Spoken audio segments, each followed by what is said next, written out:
articles. This one was pretty interesting. This is a hardware cryptocurrency wallet.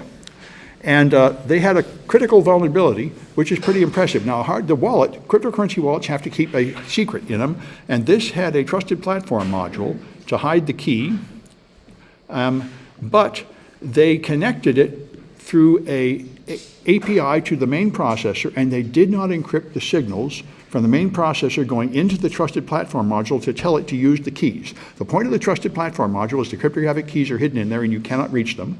But the signals were not encrypted, so all you had to do is reach in and attach wires to the pins carrying that signal, and you can send commands to the API telling it to enter like an administrative mode, which unlocks without the key. So this, by the way, is not that different than what Joe Grand did for a cryptocurrency wallet that had money stuck in it, but that one had a defect where you had to inject a fault during boot up to cause the boot up process to crash, to freeze it in a condition where you could get in without the key.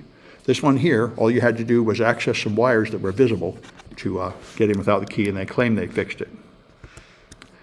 And let me go to this one, which I thought was very interesting. This is, in the world of business and open source, I've seen this so many times. So these guys saw Snowden revealed that the government was spying on everybody, so they quit their jobs to build privacy software.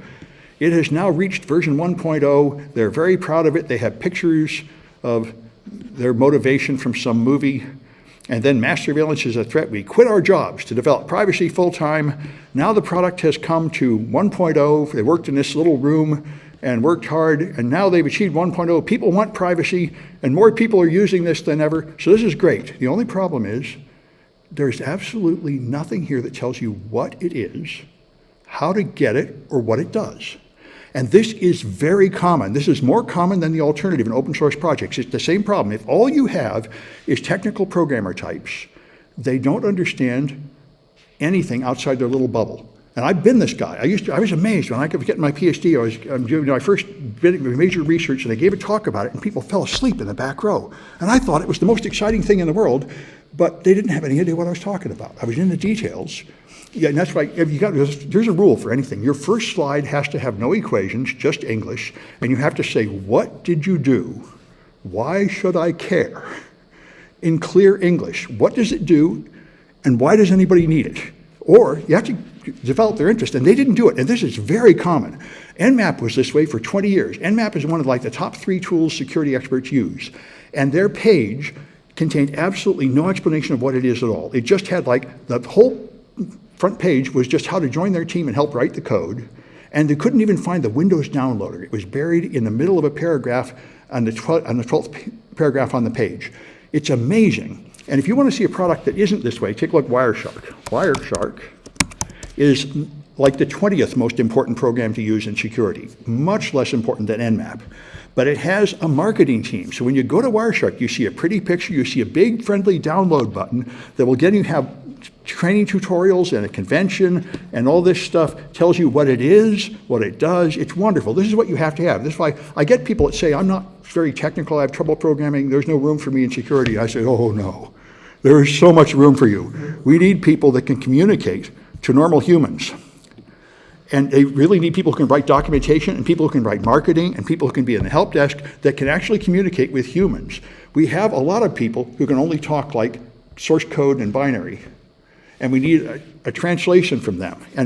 And many, many technical people think, well, we can make the product and that's all that matters. And that is very, very much not what matters. There's a reason why every top 40 hit you ever heard was the third person to record it. The original person that wrote it put it out and nobody cared. The appearance of something matters. Anyway, it was hard for me to learn that. And I thought, yeah. Maybe they're looking for partners. They're not ready for general use. That's right. That's right. You need to get partners, and you really should have them early. And I mean, that's why I have a partner with my company, and he does the talking to the politicians, because I've learned I can't talk to politicians. I will say the wrong thing and they'll hate me. You have to have a different consciousness. You have to think their way. And I think like the technical, I'm totally this technical guy. I'm just thinking about the bits and stuff. But I have learned that the other stuff is important. I can't do it. You have to have a partner to do it. Anyway, many companies don't do it. Anyway, here's an idea which is sitting there. There are 3 ways to, now we have, the planet has warmed up amazingly. You watch how the weather is shot today and everywhere. We totally followed up the climate, and it's getting worse really fast. And our attempts to cut emissions are totally not working fast enough. So it is almost inevitable we're going to have to artificially cool the planet now. And there are 3 ways to do it that have been discussed. This is called geoengineering, and there are 3 techniques. You can try to make low clouds over the ocean more reflective, or you can try to make high clouds less effective at keeping in the heat, or the most researched method is the main one, is spraying aerosols in the stratosphere. And this is because this is what happens when volcanoes go off. There was a volcano a few years ago that did this. When a volcano goes off, it spits a whole bunch of sulfur way up high in the air, and it cooled the entire planet 1 degree centigrade for a year. So we know this will work. And so people are sending up balloons full of this stuff, and on top of that, they found you could do it at the cost of $2 billion a year, which is, we have a budget, we have a $100 trillion GDP here in America. We could afford that.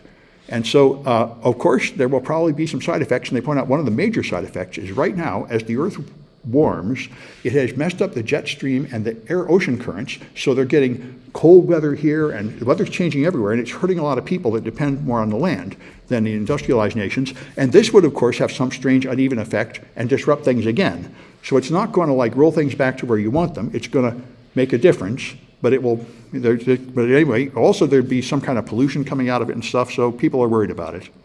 Anyway, yep, and I see people, yeah, all right. Anyway, I thought that was pretty interesting and worth looking at, and I think I'll skip that one. This one is pretty interesting. As you probably heard, I heard all the time advertising for BetterHelp. There's online therapy now for your mental problems. What I did not know is they are recording all that data and selling it with your name and your symptoms and your treatment, and it's all legal. I thought there were laws to protect you, but there emphatically are not. Now, I should have known this because the main law that would protect you is HIPAA. And about 8 years ago, I did an audit of a whole bunch of medical apps, and I found that they were transmitting health data without copper encryption. And I complained to the companies, and they all said, no, we're not covered by HIPAA. If I give you an app to talk to your doctor and I send your patients over the internet with no encryption, that's not violating HIPAA. And I'm like, I still don't like it. I wish you would quit doing it. But apparently HIPAA only covers certain entities like health insurance companies. It doesn't handle individual people or individual doctors. So anyway, this is apparently all happening, and it's true. They're recording it, and they're offering this data for sale, the names and addresses of people with their symptoms, with the medicines, with how long they've had these symptoms, so you can choose people with the desirable mental problem and exploit them. So that's pretty shocking, and I'm hopefully, Europe is passing privacy laws. America is not, but Europe is passing serious privacy laws, and we're sort of being dragged along behind it. So maybe something will be done about this. They don't even need to tell you they're doing it in America, and they can do it and it's legal. So that was pretty exciting. Anyway, let me stop the